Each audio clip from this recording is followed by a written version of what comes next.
고객님 안녕하십니까. 차팔이 송씨입니다. 구독과 좋아요 꼭 좀 부탁드립니다. 돈 드는 거 아니니까 꼭 눌러주세요. 오늘은 딜러가 본인 차를 살 때 어떤 용품 작업들을 할까 얘기해 볼게요. 불과 몇 년 전까지만 하더라도 썬팅을 했는지 안 했는지, 블랙박스는 1채널인지 2채널인지가 중요했었는데 요즘은 안 그러죠. 썬팅만 몇십만원, 블랙박스는 별의별 기능에다가 화질도 정말 좋아졌고요. 거기다가 유리막, PPF 등 각종 차를 보호할 수 있는 필름, 코팅 점점 보편화되고 있죠. 고객들은 차를 살 때만 공부를 하겠지만 딜러는 차를 팔 때마다 매번 접해야 되는 부분이잖아요. 물론 여전히 옛날 방식 그대로 파는 딜러들도 있긴 있지만 어쨌든 요즘엔 딜러들도 공부를 많이 해야 됩니다. 그렇다면 그렇게 공부를 많이 하는 딜러들은 과연 어떤 용품을 자기 차에다가 시공할까? 물론 딜러마다 다르겠지만 철저하게 제 기준에서 얘기를 한번 해볼게요. 잠깐, 그러고 보니 그 전에 뭔가 이상하지 않아요?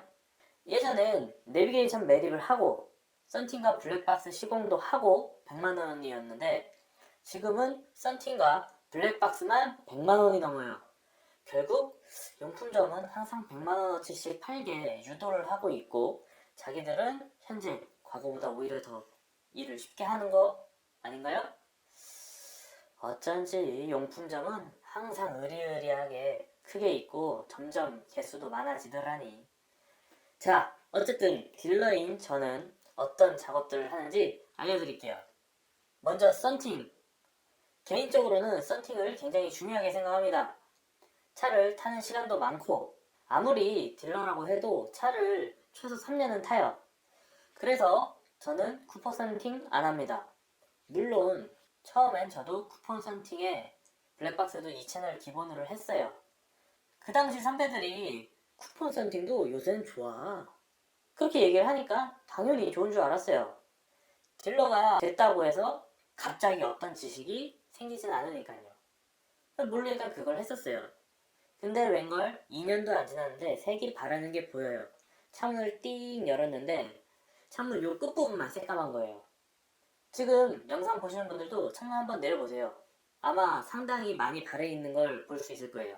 자, 어쨌든 그래서 요즘에는 절대 쿠폰 안 합니다. 1년 정도 지나면 열차단 기능 사라지고요. 색깔 엄청 많이 변하니까 쿠폰급으로는 시공 안 하고 그냥 적당한 제품 한 중간 라인업으로 해가지고 시공을 해요. 통상적으로 썬팅 한 3, 40만원 이내, 그리고 보증기간이 대략 그 정도 비용이면 5년에서 7년 정도 나오거든요. 대신 저는 이제 농도는 제가 마음대로 골라서 해요. 전면 50%, 측면 5%, 후면 15% 하거든요. 왜 그러냐면은 야간 시인성 때문에 그래요. 더 어두우면 저도 운전하기 힘들고, 그리고 블랙박스도 힘든지 잘 못 보더라고요. 나중에 영상 돌려보면. 그래서 저는 전면이랑 후면은 좀 밝게 하는 편입니다. 자, 두 번째 이제 블랙박스인데 저 같은 경우엔 블랙박스를 그렇게 막 아주 민감하게 고르진 않아요. 마이너 브랜드들, 아주 유명한 브랜드들 아니면은 25만원이면은 가성비 좋은 제품들 굉장히 많이 있습니다. 그리고 잡기능도 웬만하면 없는 걸로 해요. 아다스, 와이파이, 실시간 알림, IoT 이런 것들인데 일단 제품 가격 상승의 요인이고, 와이파이 같은 경우에도 저도 있는 제품 써봤지만 한 번도 써본 적이 없어요. 그리고 아다스 같은 경우에는 어차피 요즘에 차에 다 있잖아요. 차선 유지 보조라든지, 그리고 충돌 경고뿐만이 아니고 요즘에는 충돌 이제 긴급 제동까지 해주니까 사실 쓸모가 없어요. 그리고 실시간 알림 같은 경우도 굉장히 스트레스만 받더라고요. 아마 영상 보시는 분들도 느끼실걸요? 회사에서 일을 하고 있는데 갑자기 알림이 와. 확인은 했어. 근데 회사에서 그거 갑자기 뛰쳐나갈 수가 있냐 이거예요. 마음만 불편해지지. 그러다 보니까 저는 그런 것들 권하지 않습니다. 그리고 이제 스펙이라는 게 제 기준에서는 해상도, 근데 이게 뻥튀기 시킨 해상도인지 아닌지 볼 수 있도록 화소가 공개가 되어 있는지 그것도 같이 보고요. 그리고 예전에는 이제 방식이 프리 포맷인지 아닌지 봤는데 요새는 어차피 다 프리 포맷이니까 요새는 잘 안 보고요.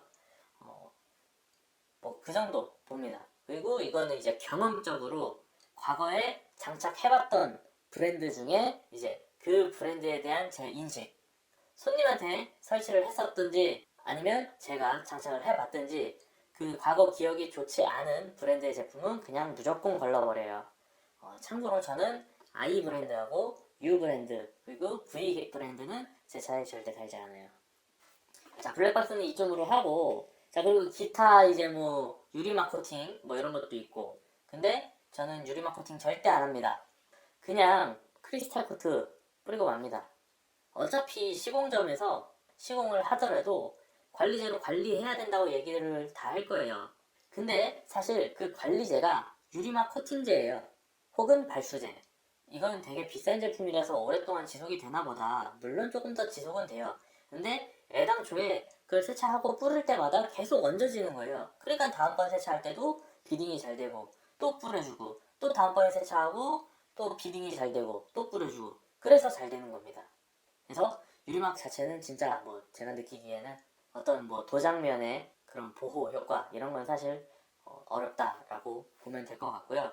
그리고 PPF 같은 경우에 예전에는 안 했는데 요즘에는 도어 엣지는 합니다. 도어 엣지 이제 모서리 끝에 아무래도 이제 조수석이랑 뒷문은 페인트 까질 일이 많아요. 그러다 보니까 어쩔 수 없이 하고요. 근데 다른 데는 절대 안 해요. 특히 도어 컵이랑 주유구는 절대 안 하는 거예요. 거기는 그냥 시공하면 용품점 돈 벌어다 주는 거예요. 하는 의미가 없거든요. 일단 주유구 같은 경우에 요즘에는 거의 대부분 플라스틱으로 나오죠. 차량 내구성에 아무런 영향을 끼치질 않아요.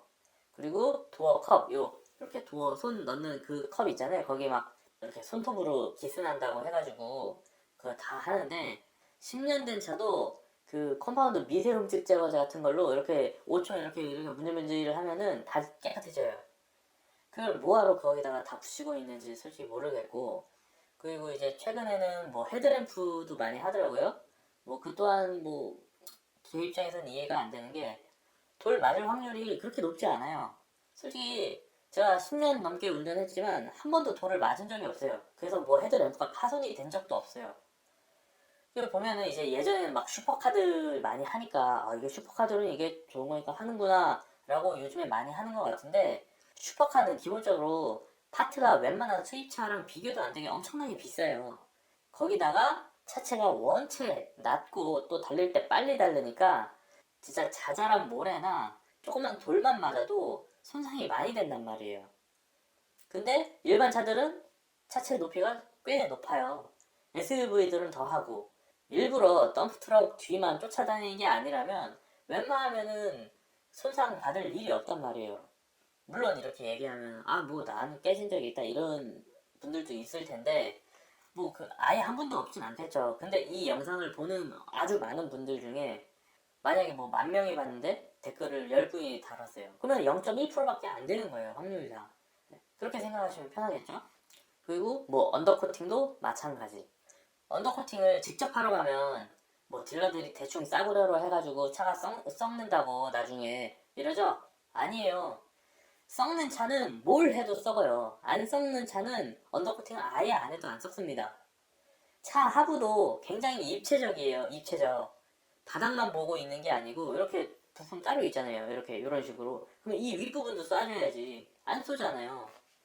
그리고 모든 부분이 쇠로만 있는 게 아니기 때문에 뿌리면은 뭐 부식이나 이런 부분들 악영향 주는 데는 또 못 뿌린다고. 그러니까 그 부분에서 어차피 부식이 생기려면 다 생기고 그 구멍 하나하나 사이사이 다 못 넣는단 말이에요. 그리고 언더코팅으로 차가 안 썩는다 그렇게 얘기를 하는데, 아니 그러면 도대체 왜 하부도 아닌 문짝은 왜 썩어? 옛날에 뭐 국산차들 그거 생각해보세요. 아무 의미가 없어요. 물론 뭐 그 직접적으로 맞고 뭐 이런 거는 어느 정도 조금의 효과는 있겠지만 반대로 이게 막 튀어요. 눈이 오고 염화칼슘이 뿌려서 막 튀어. 그러면 이렇게만 튀어요? 이거 맞고 뚝뚝 떨어지겠죠. 그러면 이거 어떡할 건데 여기 이 아까 떠있던 그런 것들. 그래서 이게 실제로 도움이 안 돼요. 근데 왜 용품점에서 권하냐? 다 상술이죠. 마진이 높아요. 수성 도료이세요. 수성 도료. 네. 예전엔 유성 많이 썼는데 요새는 수성 많이 쓰죠. 그거 국산 제품들 10,000원어치 사면은 차 한 대 다 해요. 한 통 반 정도가 10,000원이거든요. 한 통 반 정말 뭐 많이 써야 15,000원? 두 통? 그걸 쓰고 30분 고생하면은 10만원 받아요. 10만원. 저희한테도 한 10만원 받아요. 제가 원래 원가 얘기하는 거 별로 안 좋아하는데 그것만큼은 진짜 그냥 순수 마진이기 때문에 하는 게 좋다라고 얘기를 하는 거예요. 뭐 그 밖에 다른 작업들도 많이 있는데 제가 여기서 뭐 언급 안 하는 거는 당연히 작업 안 하는 거고요. 이렇게 제가 얘기를 하고 나니까 에이, 넌 딜러잖아. 딜러니까 당연히 그렇게 대충 하는 거 아니야? 라고 생각할 수도 있는데 딜러라고 해서 본인 차를 막 다루는 건 아니에요. 아무리 딜러가 할인을 받는다고 해도 제 돈 몇 천만 원을 주고 사는 겁니다. 그런데도 작업을 많이 안 해요. 최소화로 합니다. 물론 뭐 딜러는 시공을 서비스로 받는 게 아니고 제가 제 돈을 주고 해야 되니까 뭐 아까워서 그런 것도 있을 수 있겠지만 왜 아깝겠어요? 좋은 거면은 제가 더 먼저 하겠죠? 그러니까 쓸모없는 건데 그걸 또 내 돈까지 줘야 되나 하니까 아까운 거예요. 뭐 어쨌든 뭐 갑자기 흥분했는데 어쨌든 딜러들이 본인 자기 차한테서까지 불필요한 거를 이제 또 돈을 써가면서 하는 그런 바보는 아니다. 그 얘기를 하고 싶던 거고요. 그리고 뭐 차 사면은 딜러들은 뭐 센팅점에서 어차피 다 공짜로 해주는 거 아니냐 이러지만 어쨌든 용품점은 다 남겨 먹습니다. 최대 고객이 어차피 딜러예요. 조금 깎아주는 거는 있지만 근데 대부분은 또 깎아주지도 않고 제 값을 받은 다음에 서비스라고 뭐 하나씩 더 시공을 해주는 그런 거죠. 왜냐면 이제 그게 더 훨씬 더 많이 남으니까. 오늘 뭐 딜러는 본인 차 살 때 어떤 용품 작업을 하는지 얘기를 했는데 좀 흥분해서 얘기한 것 같긴 해요. 그래도 이게 뭐 리얼한 얘기 하는 거니까. 네. 자, 어쨌든 재밌었는지 모르겠네요. 다음 영상에서 다시 만나겠습니다. 뿅!